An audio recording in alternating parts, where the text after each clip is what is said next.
Welcome to the Government Affairs Update from ACEC for Friday, June 25th, 2021. And we're coming to you at the end of an extraordinarily busy week and a great week for infrastructure.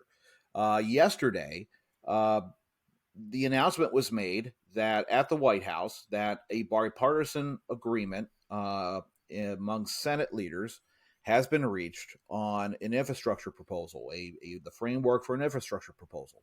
And this is very good news coming out of weeks of negotiation. And the president, of course, blessed or endorsed the proposal, which is always a good sign.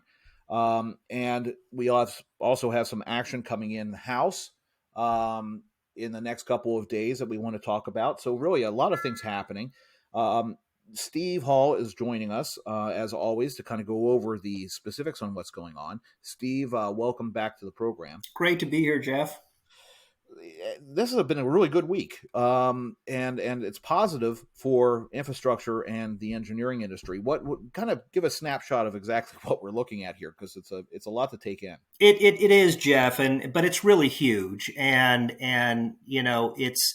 Anytime you have a bipartisan group of lawmakers standing there with the president with smiles on their faces announcing a deal, I mean, that's a great thing. And of course, it's a deal on what we've been lobbying for and pushing for now for several years, which is a big transformational infrastructure package, $1.2 trillion in total size.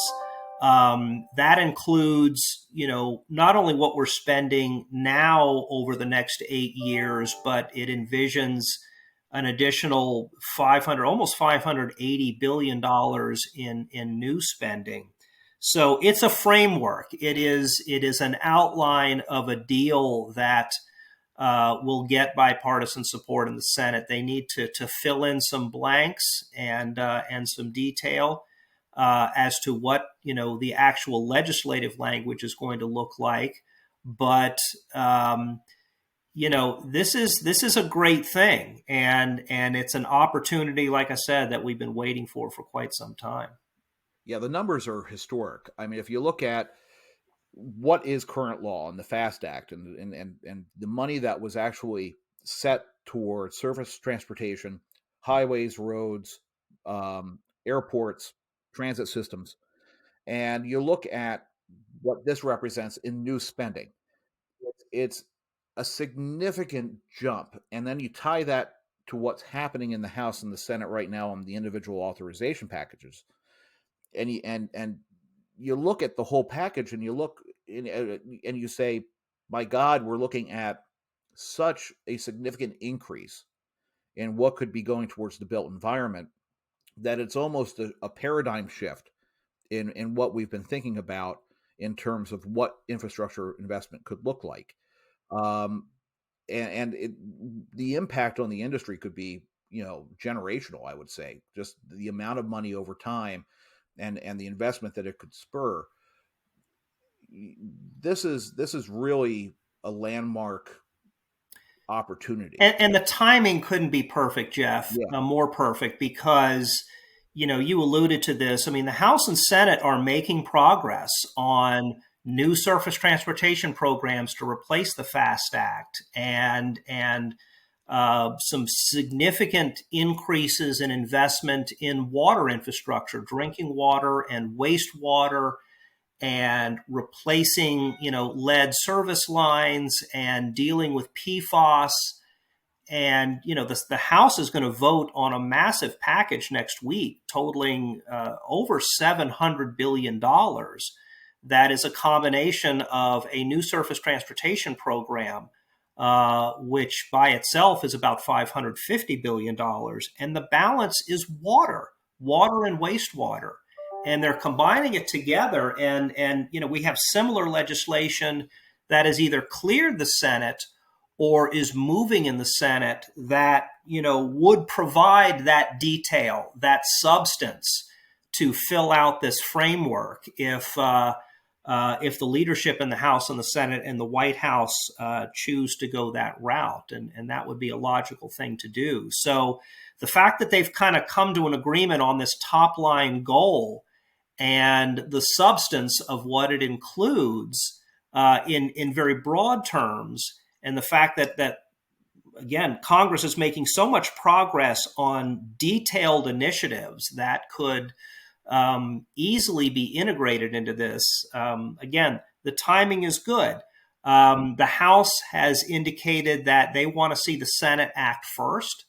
So we hope that the Senate and Majority Leader Schumer has indicated he wants a vote in July, which is going to be a challenge, but it's doable, given, again, the progress that they've made already in the Senate on some of these packages.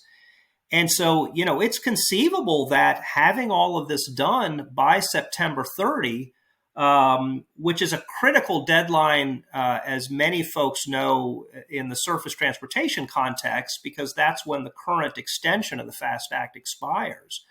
I mean, that September 30 deadline actually looks doable, assuming the House follows on, Senate passage fairly quickly. So, it's an opportunity for this industry. It's certainly going to be a major focus of our advocacy efforts between now and then. And then, of course, we continue to work on the PPP issue and getting a fix for our members as part of this package. And we're making progress there as well. Absolutely. And this is when, if you have action on this package by September 30th, and it fits within the timeline that everybody's working on, because we do have to have something in place by September 30th. And I don't think that anyone's actually talked about an extension. I mean, I think that's the last thing on people's minds. The last thing that they want is to extend the FAST Act once more. Right. No, we want to get it done. Yeah, we want to get it done. I think that there's a lot of opportunity here for working on that PPP issue with a legislative fix, because there are going to be so many moving pieces and opportunities to work this language into any final bill, that it's a perfect time now for our members just to double up on the pressure and get this into the front burner, in the front of the minds of the members that are really involved on this, that the PPP issue is something that should be considered in any legislation that really, comes down to the finish line.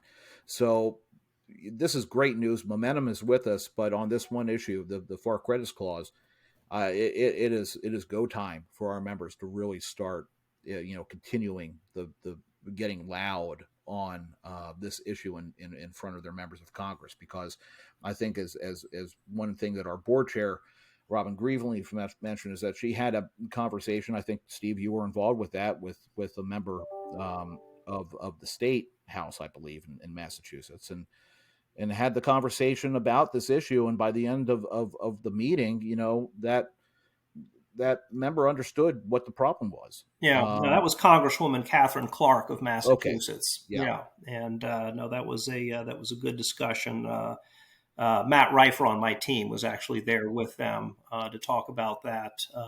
But yeah, no, I think we're going to get some language into the surface transportation, into this big $700+ billion package next year or next week. The House Transportation and Infrastructure Committee staff is working with us on some language right now.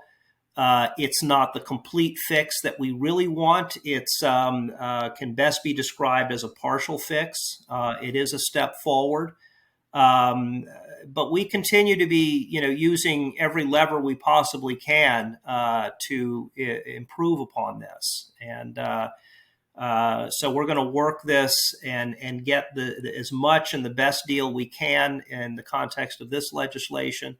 And then, of course, we still have a lot of work to do in the Senate and potentially some other avenues for a more comprehensive fix. So we're going to play every card in the deck and use every resource, like I said, at the end of the day, just to get the best possible outcome for our members.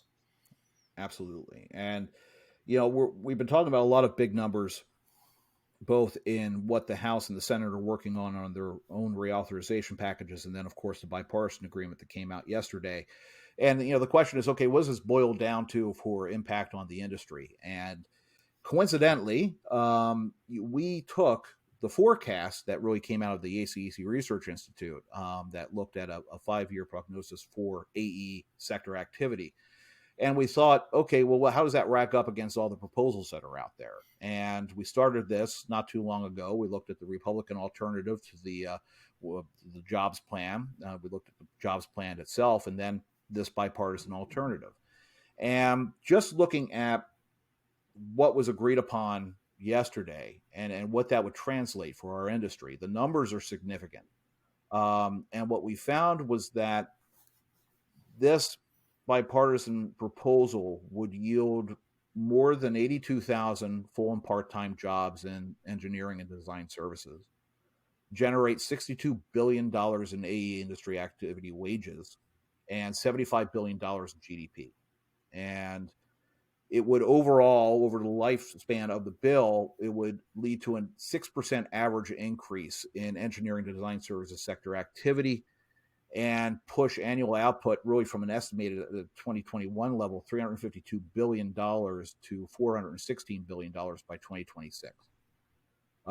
Those are all extremely impressive numbers that would directly benefit our industry. Yeah, and Jeff, that's just our industry. Imagine if you extrapolate that across the economy. I mean, really, this really is a generational opportunity. The fact that the president, this bipartisan group, found a way to come together is just phenomenal. And so now we've got to support this process going forward, make it a reality. This is something. I mean, it's going to keep this industry very busy for years to come, and it's really going to yield benefits to the American people for decades to come. All of the work and the things that this package will support, really will have a huge impact on society and touch everyone. Yeah, when you think about that larger impact on the economy, I mean, the research that we did earlier, we know that 1 in 33 jobs is tied to or benefits from the sector that we're involved in the engineering and design sector. We also know the multiplier effect that for every job created, that 2 are created downstream, and that those jobs are well paying, because the average job in engineering and design services across 50 states, the average is about 88,000 compared to 60,000, about 60,300 for the average salary across all U.S. industries. So they're well-paying jobs, 82,000 jobs created directly for us, that multiplier effect. And now you're talking, significant job increase just because of sector activity.